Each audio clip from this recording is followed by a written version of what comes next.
Welcome back, Guardians. Today we're gonna talk about something extra special. Now, with the release of Beyond Light, a lot of things have changed. One of those things is that old exotics have now made their way to an exotic archive in the tower. And just by looking at it, there's a lot of things to buy. So I'm here to help you decide what to use your exotic ciphers on.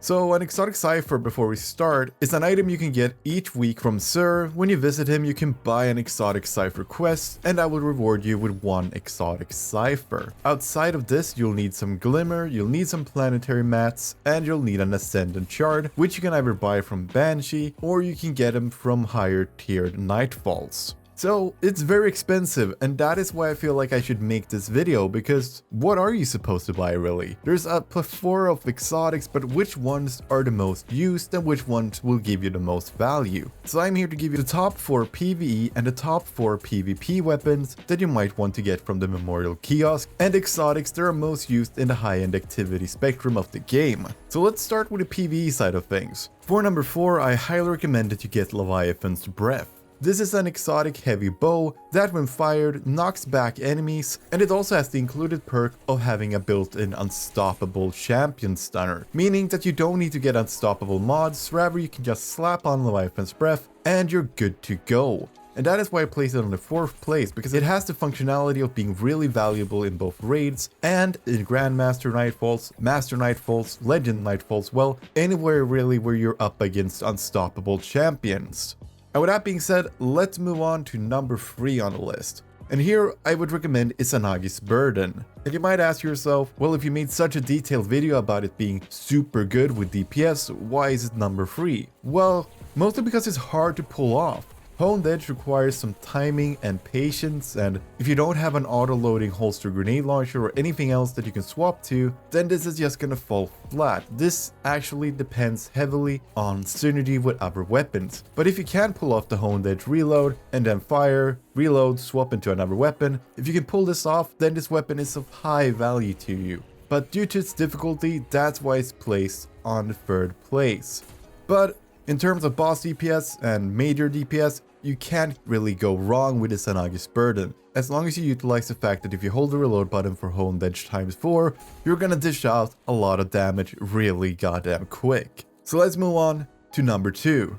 And here I'm gonna place one of the newer exotics, namely ERIANA'S Vow. ERIANA'S Vow is a special hand cannon with max impact and max range. It is a deadly hand cannon. And not only that, it consumes special ammo instead of primary ammo. And it has a perk which improves the damage of the first shot when you ADS. If you hit shields or if you hit precision shots, the damage is going to carry over to the next round. But if you miss that round, that is you don't shoot a shield or you don't shoot a precision hit, then Death at First Glance, the perk that is, will get deactivated and you'll have to re-ADS. So not only does it have amazing impact, range, and a really good perk, it also has the built-in feature of being able to pierce anti-barrier shields. And this is why it's so goddamn good, because this definitely is one of those go-to exotics you can use for anti-barrier enemies. That is barrier servitors, barrier knights, anything that really uses barriers. And that makes this an incredible piece of hardware to have. Not only does it break barrier shields really easily, like 1 or 2 shots, but it also deals a huge amount of damage. So definitely, if you're unsure of what exotic to get, then this is one of those you definitely should invest in. And if you get a catalyst for this weapon, which I don't think you can get right now, but I think Bungie is working on a way to bring back catalysts. So the catalyst for ERIANA'S Vow gives you an increased magazine size, and holstering the weapon automatically reloads it after a short period of time. That is, it works like auto-loading holster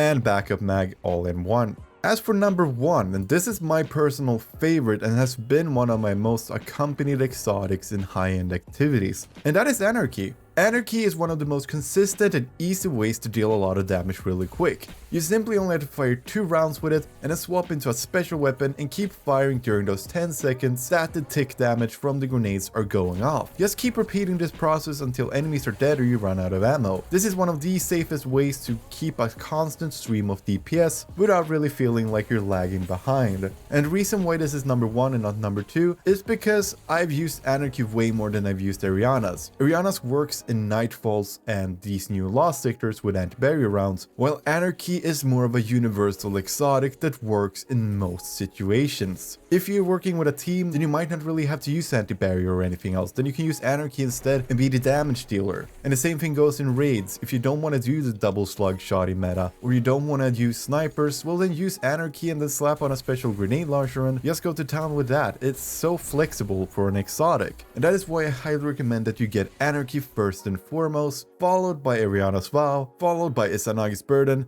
and finally followed by Leviathan's breath. And this is, as I mentioned, the PvE side of things. We're also going to talk about the PvP side of things. So at number 4, I would actually go with Truth.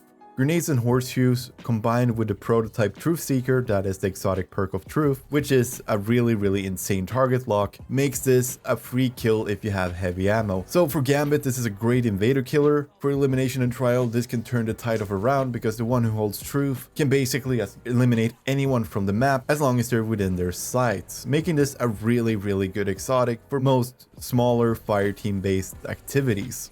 For the third tier, I would actually go with Ace of Spades. Ace of Spades is really good if you get Momentum Mori and you have the Stasis Fragment that increases your damage after freezing someone, then you can potentially kill Guardians with only 2 taps to the head. That is how good this gun is. So I highly recommend that you get Ace of Spades. If you proc Momentum Mori, then you're gonna get a lot more kills, you're gonna reload faster. It's just an overall good hand cannon in PvP. For tier 2, we're going with another hand cannon, THORN. THORN feels good, it looks amazing, it's a staple in Destiny, both in Destiny 2 and Destiny 1, and it leaves a damage over times on enemies, which extends the duration it takes for them to start regenerating health. This can be a very good neutral play hand cannon, especially now that it's 140, and if you get Mark of the Devourer, that is, you get a kill and you pick up the green orb that's dropped by the corpse, then you'll do even more damage with the damage over time effect, and that just makes this gun even better. So definitely, if you want a decent all-around good hand cannon, then THORN is the way to go.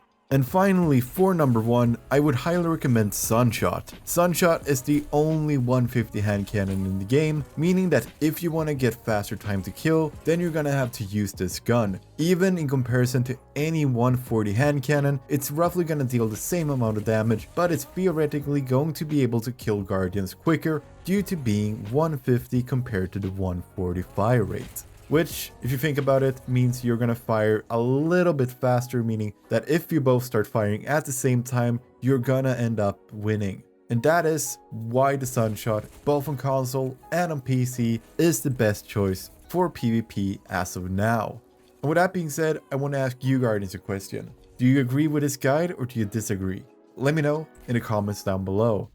And that pretty much sums it up. I hope you enjoyed this video, I hope this helped you, and if you did enjoy the video, then liking the video and subscribing to the channel is much appreciated. Not only does it support the channel itself, it also makes sure that you're getting notifications when new uploads get uploaded to the channel. And with that being said, I want to wish you the very best of your day. This is TCSpectre, signing off.